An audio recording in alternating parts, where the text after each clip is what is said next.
देखो, पेट्रोल और डीज़ल के दाम जो है वो आसमान छू रहे हैं। इसी बीच में एक न्यूज़ आई है कि अब धीरे-धीरे से फ्लेक्स फ्यूल व्हीकल्स को कंपल्सरी कर दिया जाएगा।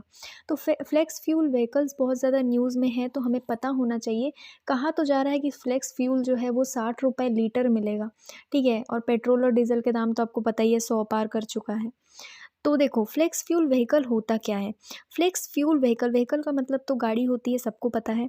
फ्लेक्स फ्यूल व्हीकल वो गाड़ियाँ होती है जिन गाड़ियों में 2 तरह के फ्यूल्स को स्टोर किया जा सकता है, जिसका जो इंजन है वो इस तरीके से डिज़ाइन किया गया है कि वो इंजन एक से ज़्यादा फ्यूल में रन कर सके। इसका क्या मतलब है देखो, जो पेट्रोल होता है, पेट्रोल को इथेनॉल, इथेनॉल तो आपको पता ही होगा, क्योंकि इथेनॉल हमेशा से ही चर्चा में रहता है। कैसे बनता है? इथेनॉल जो है वो आप शुगर केन से बना सकते हो, ठीक है? बहुत ज़्यादा क्लाइमेट फ्रेंडली होता है इथेनॉल। तो इथेनॉल ब्लेंडेड पेट्रोल के बारे में तो बात चल ही रही थी। तो वही है फ्लेक्स फ्यूल। देखो, इथेनॉल के साथ यानी कि सॉरी, पेट्रोल के साथ यानी कि गैसोलीन के साथ इथेनॉल मिला के या फिर मेथेनॉल मिला के एक गाड़ी का जो टैंक होता है, पेट्रोल टैंक होता है, आपने देखा होगा, आपके पास गाड़ी होगी तो उस पेट्रोल टैंक में जैसे पेट्रोल डाला जाता है, उसी तरीके से पेट्रोल के साथ इथेनॉल को मिला के डालो, चाहे पेट्रोल के साथ मिथेनॉल को मिला के डालो। आप एक कॉमन टैंक में उसको डाल सकते हो, ठीक है? उसको कहते हैं फ्लेक्स फ्यूल व्हीकल। मतलब इथेनॉल ब्लेंडेड गैसोलीन जो होगा, जिसमें इथेनॉल मिला होगा जिस पेट्रोल में, उसको भी आप उसी टैंक में डालो। और अगर गैसोलीन के साथ मिथेनॉल ब्लेंडेड है, मिथेनॉल मिला हुआ है, उसको भी आप उसी टैंक में डालो। ऐसा इंजन रहेगा इस फ्लेक्स फ्यूल व्हीकल का, जो दोनों ही सूरतों में सही से रन करेगा, ठीक है? ऐसा नहीं है कि इथेनॉल ब्लेंडेड जो पेट्रोल है उसको आप अलग टैंक में डाल सकते हो, मिथेनॉल ब्लेंडेड पेट्रोल को आप अलग टैंक में डाल सकते हो। ऐसा कुछ भी नहीं है, एक ही कॉमन टैंक होगा, इसीलिए इसको फ्लेक्स फ्यूल व्हीकल कहा जा रहा है, ठीक है?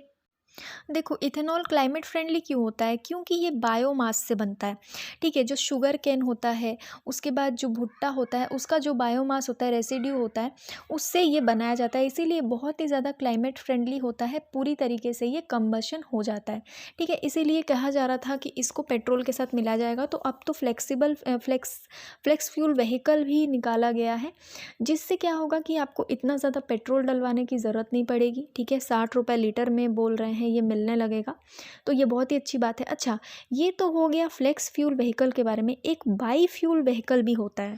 बाई फ्यूल व्हीकल को फ्लेक्स फ्यूल व्हीकल से आप बिल्कुल भी जोड़ें नहीं। देखो, ये दोनों अलग-अलग होता है। By fuel vehicle, by fuel मतलब 2 फ्यूल, ठीक है? फ्लेक्स फ्यूल में भी 2 फ्यूल के बारे में ही मैंने आपको बताया, लेकिन दोनों में अंतर ये है कि बाई फ्यूल व्हीकल में जैसा आप कई सारी गाड़ियाँ देखे होंगे जिसमें आप पेट्रोल भी वो लोग यूज़ करते हैं, पेट्रोल से भी चलाते हैं, उसके बाद सीएनजी से भी चलाते हैं, ठीक है? तो उसको बाई फ्यूल व्हीकल कहते हैं, जिसमें कि कॉमन टैंक तो नहीं होता है, सीएनजी का टैंक अलग से लगा होता है और पेट्रोल आप दूसरे टैंक में डलवाते हो। उसको कहते हैं बाई फ्यूल व्हीकल। चल तो रहा है वो 2 फ्यूल से, ठीक है? सीएनजी, एलपीजी, हाइड्रोजन जिससे भी चल रहा है, और साथ में पेट्रोल से भी चल रहा है, डीज़ल से भी चल रहा है, ठीक है? उसको कहते हैं बाई फ्यूल व्हीकल। लेकिन जो हमने डिस्कस किया फ्लेक्स फ्यूल व्हीकल, वो ये होता है जो कि एक कॉमन टैंक में, एक ही टैंक में आप मिथेनॉल ब्लेंडेड गैसोलीन भी डाल सकते हो, इथेनॉल ब्लेंडेड गैसोलीन भी डाल सकते हो। अलग-अलग टैंक की आपको ज़रूरत नहीं है, ठीक है? बहुत ही क्लाइमेट फ्रेंडली होता है। पेट्रोल, डीज़ल उतना बिल्कुल भी क्लाइमेट फ्रेंडली नहीं होता है, क्योंकि वो पूरी तरीके से फॉसिल फ्यूल से बना होता है, ठीक है? वो फॉसिल फ्यूल ही होता है एक तरीके से, जो कि अपने एटमॉस्फेयर में बहुत ज़्यादा ग्रीन हाउस गैसेस को एमिट करता है, जिसको कम करना बहुत ज़रूरी है, क्योंकि क्लाइमेट चेंज इस तरीके से हो रहा है कि सब कुछ बर्बाद हो जाएगा कुछ ही सालों में, समझ रहे हो? तो इसीलिए नए-नए तरीके अपनाए जा रहे हैं, और ये फ्लेक्स फ्यूल व्हीकल एक बहुत ही अच्छा ऑप्शन है इस चीज़ का। एक तो पेट्रोल डीज़ल के जो दाम बढ़ रहे हैं उसका भी अल्टरनेटिव है, उसके बाद क्लाइमेट चेंज के लिए भी एक बहुत ही अच्छा अल्टरनेटिव ये हो सकता है, ठीक है? तो आज के लिए इतना ही। हमने फ्लेक्स फ्यूल व्हीकल डिटेल में डिस्कस कर लिया है। अगर आपके पास कोई एक्स्ट्रा जानकारी हो तो आप मुझे कमेंट में दे सकते हैं। Thank you.